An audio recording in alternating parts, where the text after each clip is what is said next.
नमस्कार, आप देख रहे हैं संसद टीवी। आपके साथ मैं हूं दीक्षा कोहली। स्वागत है आपका आज की खबर में। दिखाएंगे आपको देश दुनिया की बड़ी खबरें, खेल जगत की सुर्खियां और मौसम के हाल पर भी डालेंगे नजर। लेकिन सबसे पहले शुरुआत हेडलाइंस के साथ। दिल्ली एनसीआर में लगातार दूसरे दिन वायु गुणवत्ता गंभीर श्रेणी में। राजधानी दिल्ली में प्राथमिक स्कूलों को बंद करने का आदेश। दिल्ली सरकार के ऑफिसों में 50% वर्क फ्रॉम होम। दिल्ली नगर निगम के चुनाव के लिए तारीखों का ऐलान। नामांकन की प्रक्रिया 7 नवंबर से, मतदान 4 दिसंबर को। 7 दिसंबर को वोटों की गिनती।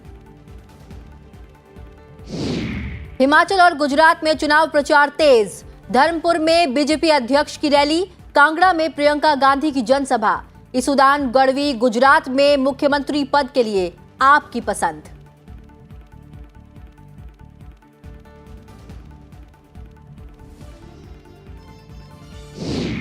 सेना के वरिष्ठ अधिकारियों की तरह जवानों को भी मिलेगा प्रो राटा पेंशन का लाभ। रक्षा मंत्रालय ने दी प्रस्ताव को मंजूरी। सेना ने आत्मनिर्भरता को प्रोत्साहित करने वाली 5 मेक 2 परियोजनाओं को दी मंजूरी। और एशियाई स्क्वैश टीम चैंपियनशिप में भारतीय खिलाड़ियों का शानदार प्रदर्शन। पुरुष स्क्वैश टीम ने जीता पहला स्वर्ण। भारत की स्क्वैश टीम की अब तक की सबसे बड़ी जीत।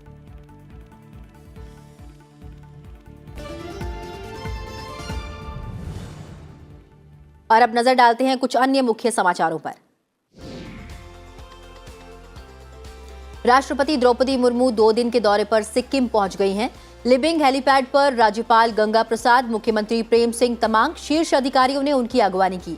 उन्हें सलामी गारद दी गई। मानवाधिकार आयोग ने दिल्ली एनसीआर में वायु प्रदूषण की गंभीर स्थिति के मद्देनजर पंजाब, हरियाणा, उत्तर प्रदेश और दिल्ली सरकार के मुख्य सचिवों को तलब किया है। आयोग के समक्ष 10 नवंबर को उपस्थित होने को भी कहा गया है। सुप्रीम कोर्ट ने 2014 की कर्मचारी पेंशन संशोधन योजना की वैधता को बरकरार रखा है। हालांकि अदालत ने पेंशन कोष में शामिल होने के लिए 15,000 रुपए मासिक वेतन की सीमा को रद्द कर दिया है। सुप्रीम कोर्ट ने उत्तराखंड सिविल सेवा परीक्षा में राज्य की महिलाओं को 30% आरक्षण देने वाले 2006 के एक शासकीय आदेश पर उच्च न्यायालय द्वारा लगाई गई रोक हटा ली है। वायु सेना प्रमुख एयर चीफ ने विमान और प्रणाली परीक्षण प्रतिष्ठान से भारतीय एरोस्पेस इकोसिस्टम में वृद्धि का फायदा उठाने के लिए पहुंच बढ़ाने का आह्वान किया है। बेंगलुरु में उन्होंने कहा कि वायु सेना आधुनिकीकरण और परिचालन अधिकार का नेतृत्व कर रहा है। ईडी ने सेना की भूमि की बिक्री के लिए जाली कागजातों के कथित इस्तेमाल में धनशोधन मामले की जांच के तहत झारखंड और पश्चिम बंगाल में 1 दर्जन स्थानों पर छापेमारी की। जम्मू कश्मीर के अलगाववादी नेता शब्बीर शाह का श्रीनगर स्थित आवास धनशोधन रोधी कानून के तहत आतंकी गतिविधियों के वित्त पोषण से जुड़े मामले में कुर्क किया गया है। गुजरात सरकार ने मोरबी में पुल गिरने की घटना के मद्देनजर मोरबी नगर पालिका के मुख्य अधिकारी संदीप सिंह जाला को निलंबित कर दिया है। हादसे में 135 लोगों की जान चली गई थी। पूर्व प्रधानमंत्री इमरान खान पर हुए हमले के बाद हमलावर का कबूलनामा सार्वजनिक करने के आरोप में पुलिसकर्मी समेत दूसरे अधिकारियों को निलंबित कर दिया गया है। ऑस्ट्रेलिया ने T20 विश्व कप के मैच में अफगानिस्तान पर 4 रन की करीबी जीत दर्ज की और सेमीफाइनल की धुंधली उम्मीद बरकरार रखने में सफल रहा।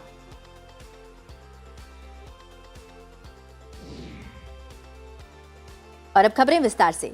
दिल्ली में प्रदूषण की स्थिति में सुधार होने तक दिल्ली के प्राथमिक स्कूल कल से बंद रहेंगे। वायु प्रदूषण के खतरनाक स्थिति में पहुंचने के बीच दिल्ली सरकार के 50% कर्मचारियों को सोमवार से वर्क फ्रॉम होम करने का आदेश दिया गया है। निजी कार्यालयों को भी इसका पालन करने के लिए एडवाइजरी जारी की जा रही है। दिल्ली सरकार ने डीजल वाहनों पर प्रतिबंध लगाने के अलावा चरणबद्ध प्रतिक्रिया कार्य योजना के तहत केंद्र की वायु गुणवत्ता समिति द्वारा अनुशंसित प्रतिबंधों को लागू करने का निर्णय लिया है। दिल्ली के पर्यावरण मंत्री ने कहा कि सार्वजनिक परिवहन को मजबूत करने के लिए 500 निजी CNG बसें शामिल की जाएंगी। दिल्ली सरकार ने प्रदूषण रोधी उपायों के क्रियान्वयन की निगरानी के लिए 6 सदस्यीय समिति का गठन किया है। ऑड इवन आधार पर वाहन चलाने की योजना लागू करने पर विचार किया जा रहा है और आवश्यकता पड़ने पर यह लागू की जाएगी। फ्लाईओवर, ओवरब्रिज, दिल्ली जल बोर्ड के पाइपलाइन, पावर ट्रांसमिशन का जो वर्क जिसको छूट दी गई थी पहले चरण में, इन पर भी अब प्रतिबंध लगाया जा रहा है आज से।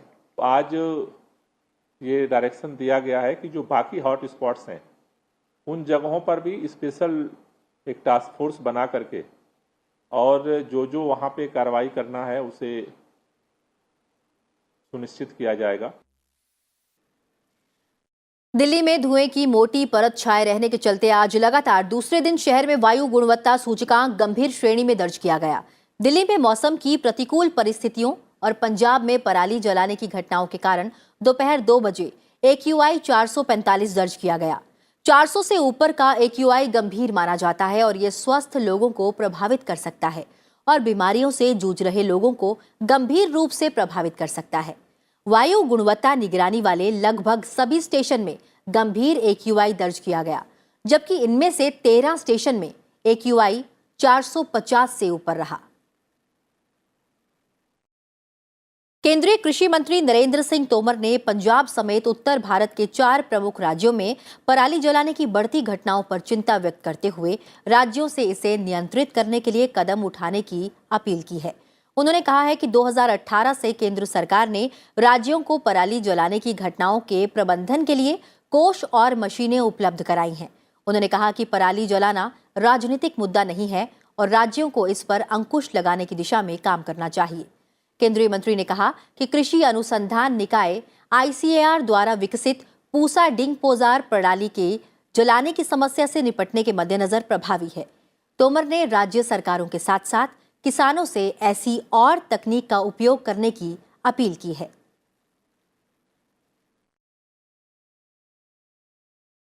दिल्ली नगर निगम चुनाव के लिए 4 दिसंबर को मतदान होगा, जबकि मतों की गिनती 7 दिसंबर को होगी।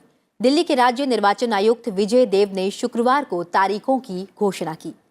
MCD चुनाव ऐलान के साथ ही राष्ट्रीय राजधानी में आज से ही आदर्श आचार संहिता लागू हो गई है। दिल्ली राज्य निर्वाचन आयुक्त ने कहा है कि नामांकन दाखिल करने की प्रक्रिया 7 नवंबर से शुरू हो जाएगी और 14 नवंबर तक नामांकन दाखिल किए जा सकेंगे। इसके बाद नामांकन पत्रों की जांच और नाम वापसी होगी। मतदान के लिए EVM का इस्तेमाल किया जाएगा। दिल्ली नगर निगम के ताजा परिसीमन के मुताबिक इस बार 250 सीटों पर मतदान होगा। दिल्ली नगर निगम के एकीकरण के बाद 272 की जगह 250 वार्ड हो गए हैं।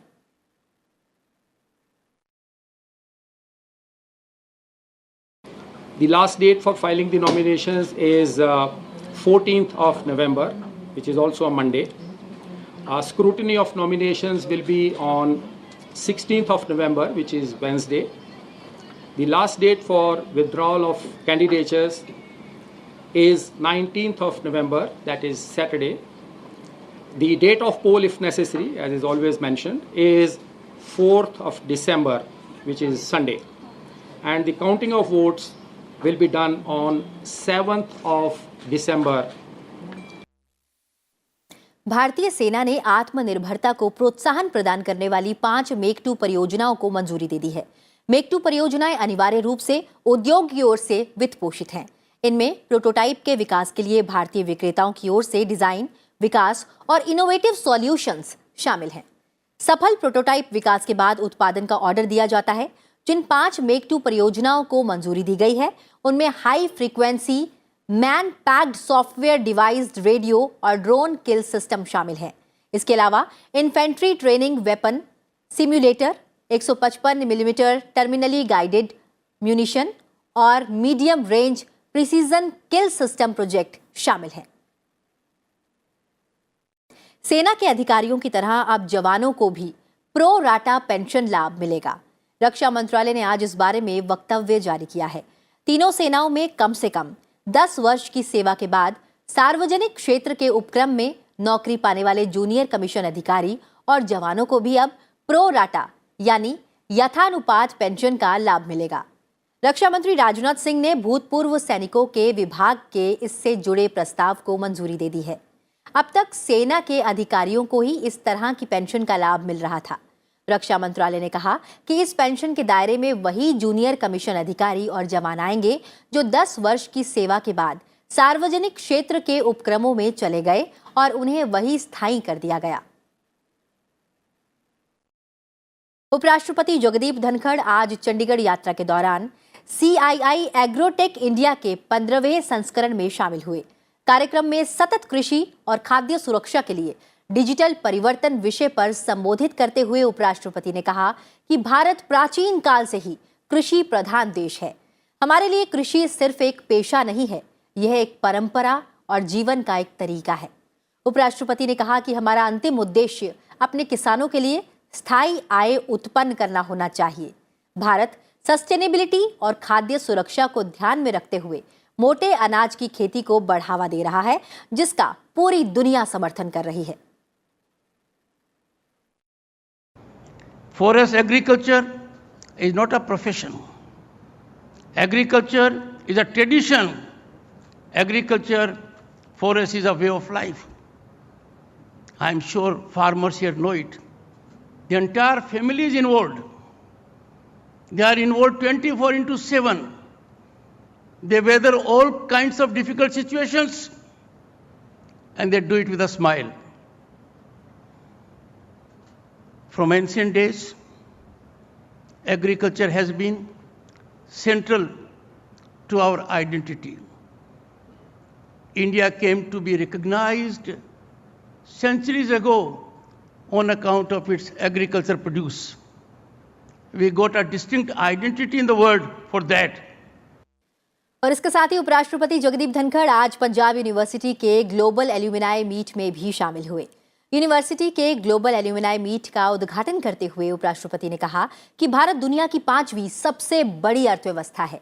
हमारे महत्वाकांक्षी युवाओं के लिए न्यू इंडिया में अवसरों की कोई कमी नहीं है।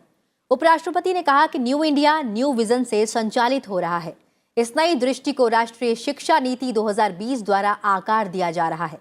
उन्होंने कहा कि हमारे शिक्षण के तरीके अधिक प्रासंगिक होने चाहिए, पाठ्यक्रम अधिक समकालीन होने चाहिए। After a long gap,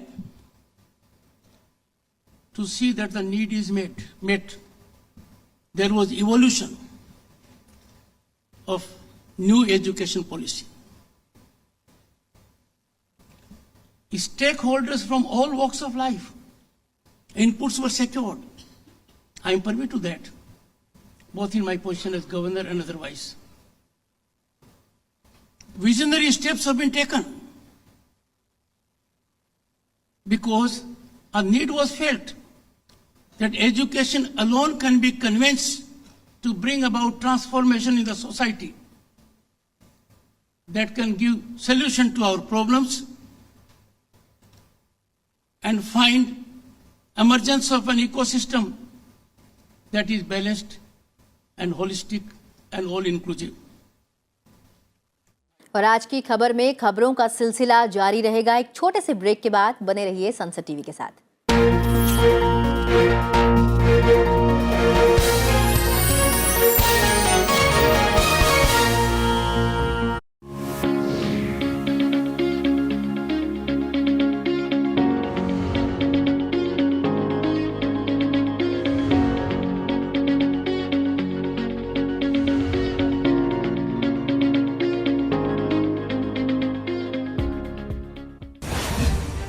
The 20th CPC National Congress, which takes place once every 5 years, defines the political institutional character of the Chinese Communist Party. The 20th Party Congress is a decisive break. To what extent will Xi Jinping be able to exercise complete domination remains to be seen. What we saw at 20th Party Congress was more about continuity than change. For the first time since 1997, there is no woman even in Politburo. Bharat की आर्थिक मजबूती में हमारा जो manufacturing sector है वो कितना मददगार है। पॉलिसीज की वजह से आज हमारे देश का जो निर्माण क्षेत्र है, मैन्युफैक्चरिंग सेक्टर है, वो धीरे धीरे आगे बढ़ रहा है। मैन्युफैक्चरिंग सेक्टर का कंट्रीब्यूशन है जीडीपी में वो सिर्फ 17.3% है। हमारी जो मैन्युफैक्चरिंग सेक्टर है वो उतना एडवांस नहीं है। इंफ्रास्ट्रक्चर को हम लोग अगर इम्प्रूव करें तो हमारा मैन्युफैक्चरिंग सेक्टर जो काफ़ी बूस्ट हो जाएगा। हमारे पास लेबर तो है पर वो अनस्किल्ड है। Government need to support women so that they can do any work they wanted. Women को एनकरेज करना है कि वो लोग वर्क कर सकती है स्ट्रेंथ के हिसाब से। एक एमएसएमई सेटअप में इतना पोटेंशियल होता है कि वो एक साथ 10 या 12 लोगों को नौकरी दे सके।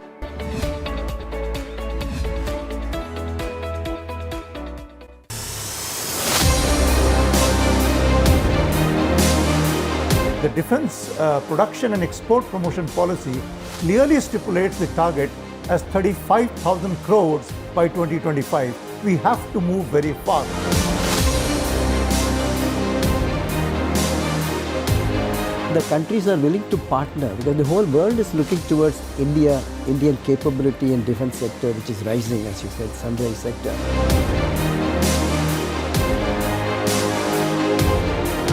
Desire for India to move rapidly in the field of defense production and exports with Atmanirbhar Bharat.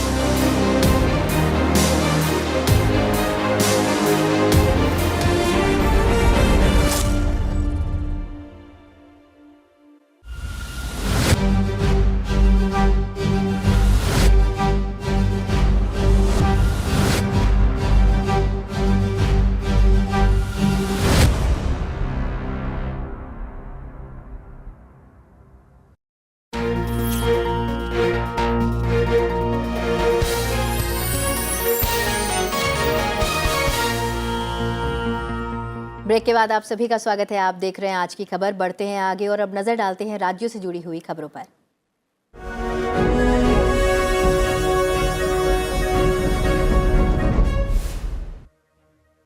BJP अध्यक्ष जेपी नड्डा ने हिमाचल प्रदेश के धर्मपुर में जनसभा को संबोधित किया। उन्होंने दावा किया कि बीजेपी शासन में देश ने हर मोर्चे पर तरक्की की है। भारत दुनिया की 5वीं सबसे बड़ी अर्थव्यवस्था बन गई है। हिमाचल के कांगड़ा में जनसभा को संबोधित करते हुए कांग्रेस नेता प्रियंका गांधी वाड्रा ने रोजगार के मुद्दे पर राज्य सरकार को घेरा। उन्होंने कहा कि हिमाचल में 63,000 सरकारी पद खाली पड़े हैं। हिमाचल प्रदेश के ज्वालामुखी में उत्तर प्रदेश के सीएम योगी आदित्यनाथ ने जनसभा को संबोधित किया। उन्होंने कहा कि सरकार लगातार बिना भेदभाव के काम कर रही है। आज यहां एम्स, आईआईएम, आईआईटी बन रहे हैं। हर जिले में मेडिकल कॉलेज बनाने की ओर हिमाचल लगातार अग्रसर है। आम आदमी पार्टी के राष्ट्रीय संयोजक अरविंद केजरीवाल ने गुजरात में अपने सीएम चेहरे का ऐलान कर दिया है। केजरीवाल ने ईसूदान गढ़वी को अपना सीएम पद का चेहरा बनाया है।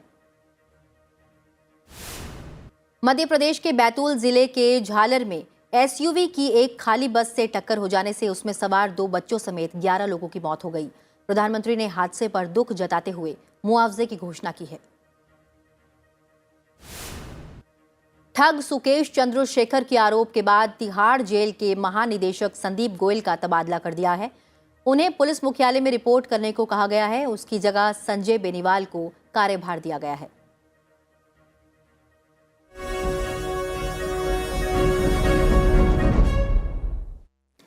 पर्वतीय क्षेत्रों की भौगोलिक स्थिति विकास के लिए गंभीर चुनौती है।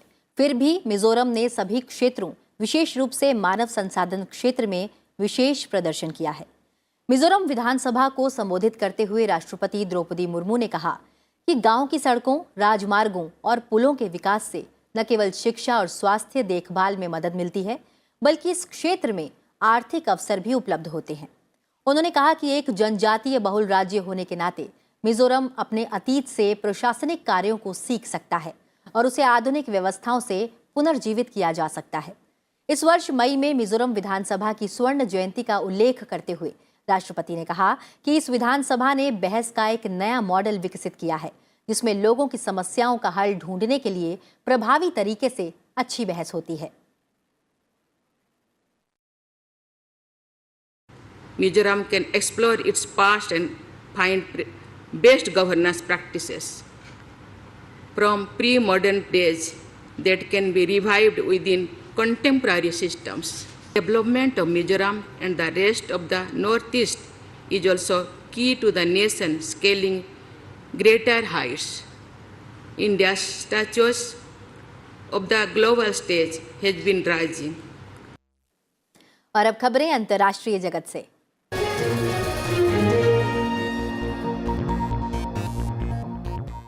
और सबसे पहले बात इजराइल की। इजराइल में नई सरकार के गठन की तैयारियां शुरू हो गई हैं। पूर्व प्रधानमंत्री बेंजामिन नेतन्याहू के नेतृत्व वाली दक्षिणपंथी गुट ने संसद की 120 में से 64 सीटों पर जीत दर्ज की है। इसके साथ ही देश के सबसे लंबे वक्त तक रहे प्रधानमंत्री बेंजामिन नेतन्याहू की कुछ अंतराल के बाद सत्ता में वापसी तय हो गई है। नेतन्याहू की सत्तारूढ़ लिकुड पार्टी ने संसद में 32 सीटें जीती हैं, जबकि निवर्तमान प्रधानमंत्री यायर लैपिड की येश अतीत को 24 सीटें मिली हैं। दक्षिणपंथी रिलीजियस जियोनिज्म पार्टी ने इस बार 14 सीटें जीतकर तीसरी सबसे बड़ी पार्टी बनकर उभरी है। नेतन्याहू के अन्य संभावित गठबंधन सहयोगी शास ने 11 और यूनाइटेड टोरा जुडाइज्म ने 7 सीटें जीती हैं, जिससे इस गुट की कुल सीटों की संख्या 64 हो गई है। इजराइल के लोगों ने राजनीतिक गतिरोध को तोड़ने के लिए मंगलवार को 4 साल में 5वीं बार मतदान किया। यूक्रेन के ऊर्जा नेटवर्क पर हमले के बाद यूक्रेन के राष्ट्रपति वोलोदिमीर जेलेंस्की ने रूस पर ऊर्जा आतंकवाद का आरोप लगाया है। रूस ने इस हमले के कारण यूक्रेन में लाखों लोग सर्दी के मौसम में बिना बिजली के रहने को मजबूर हैं। वोलोदिमीर जेलेंस्की ने कहा कि देश में करीब 45 लाख लोग बिना बिजली के रहने को मजबूर हैं। कीव के मेयर विताली क्लिचको ने कहा कि शुक्रवार को राजधानी कीव में 4,50,000 अपार्टमेंट्स में बिजली आपूर्ति नहीं हो रही थी। सरकारी बिजली कंपनी यूक्रेनेगो ने बताया कि पूरे कीव में आपात बिजली कटौती की जाएगी। दबाव बढ़ाने के लिए रूस ने हाल के सप्ताहों में यूक्रेन के ऊर्जा संयंत्रों पर मिसाइल और ड्रोन हमले किए हैं। सौरव घोषाल की अगुवाई में भारतीय पुरुष टीम ने एशियाई स्क्वाश टीम चैंपियनशिप के फाइनल में कुवैत को 2-0 से हराकर पहली बार स्वर्ण पदक जीत लिया। स्टार खिलाड़ी घोषाल ने भारत की जीत तय की है। इससे पहले रमित टंडन ने अली अरामजी को 11-5, 11-7 और 11-4 से हराकर भारत को बढ़त दिलाई थी। घोषाल ने अम्मार अल्तामिमी को 11-9, 11-2 और 11-3 से हराया।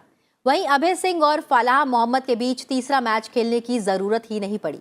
भारतीय टीम ने पिछले 2 सत्रों में रजत पदक जीता था।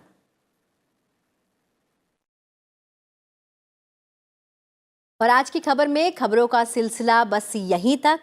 चलते चलते आपको छोड़ जाते हैं मोरक्को के पैराडाइज गार्डन की मनमोहक तस्वीरों के साथ। फिलहाल मुझे दीजिए इजाजत। आप अपना ख्याल रखिए और देखते रहिए सनसेट टीवी। नमस्कार।